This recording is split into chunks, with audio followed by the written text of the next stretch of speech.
Alors maintenant qu'on sait ce que c'est que les valeurs de référence et les valeurs primitives, on va pouvoir reconstruire un nouvel objet. Const Kitty par exemple, ça va être notre chat, voilà, et il va avoir une race siamois par exemple, un poids de 3 kg, et il va avoir une couleur gris. Tac, couleur gris, très bien. Donc est-ce qu'il y a des conventions de nommage pour nos propriétés ici? D'accord? Donc est-ce qu'il faut les écrire d'une certaine façon? La convention qui est accordée de manière générale, c'est qu'il faut essayer de les écrire en minuscules, comme ça, sans espace et sans caractères spéciaux. Mais en réalité, eh bien, par exemple, on peut écrire ça, regardez. Couleur avec des apostrophes autour et ça va marcher.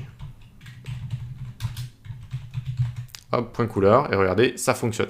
Ça fonctionne, mais on évite de l'utiliser, ça fait partie des particularités. On peut également écrire avec des majuscules ici, couleur, et ça fonctionnera également, tac, ici.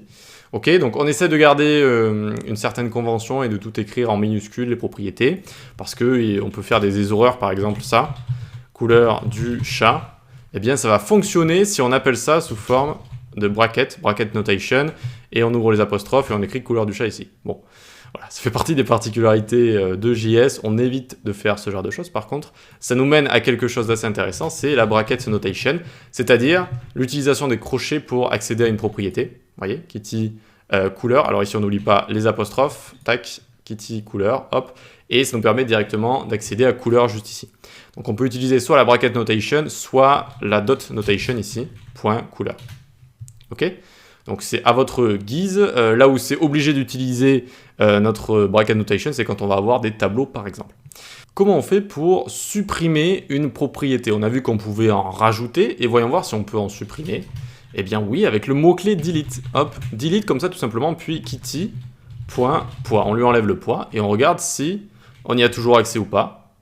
Hop, alors, tac, comme ça c'est mieux. Et donc on a undefined ici, indéfini, en fait on n'a plus de valeur pour cette propriété, d'accord? Donc delete kitty.poids, tout simplement.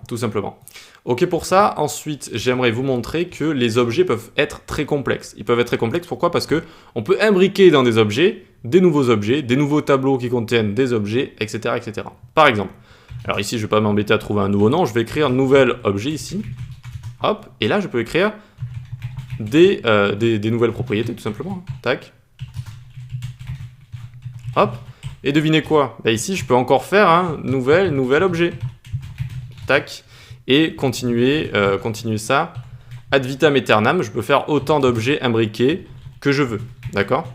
Ok, donc ça peut rapidement devenir un peu plus compliqué à lire, mais il faut s'y habituer, c'est-à-dire quand vous avez des objets imbriqués, etc. Parce que, également, ce qu'on peut faire, c'est ce genre de choses, c'est-à-dire ici, je vais appeler ça tab, comme tableau, hop. Ici, ça va être un tableau. Et dans ce tableau, qu'est-ce qu'il va y avoir? Eh bien, il va y avoir une série ici d'objets. Hop. Et ce genre de choses. Et donc, on peut écrire autant d'objets qu'on veut. Et à l'intérieur de cet objet qui est à l'intérieur d'un tableau, je peux également créer des objets. Bref, vous avez compris, on ne va pas faire ça toute la journée. Mais donc, on peut imbriquer des objets, des tableaux à l'infini comme ça entre eux. Et donc après, pour aller sélectionner ces éléments, par exemple, j'ai envie d'aller sélectionner PPP ici. Eh bien, je viens faire kitty.nouvel objet, nouvel objet, .ppp. Et regardez, tada, j'ai bien PPP qui est juste ici. Ok? Et donc, on peut faire la même chose avec la bracket notation, c'est-à-dire, hop, là, on va dans quoi? On va dans nouvel objet, on n'oublie pas de mettre les petits apostrophes, et on peut faire exactement la même chose, mais c'est un petit peu plus, bon, en général, c'est moins apprécié, parce que c'est moins lisible et un peu plus embêtant à écrire tout ça, d'accord? Et après, hop, on va PPP ici, alors PPP, tac, et vous voyez qu'on y a également accédé comme ça, d'accord? On y a également accédé comme ça. Voilà. Donc choisissez ce que vous voulez. En général, c'est la dot notation. Donc dot, ça veut dire point en anglais, hein, DOT, qui est la plus appréciée. Allez, on passe à la suite.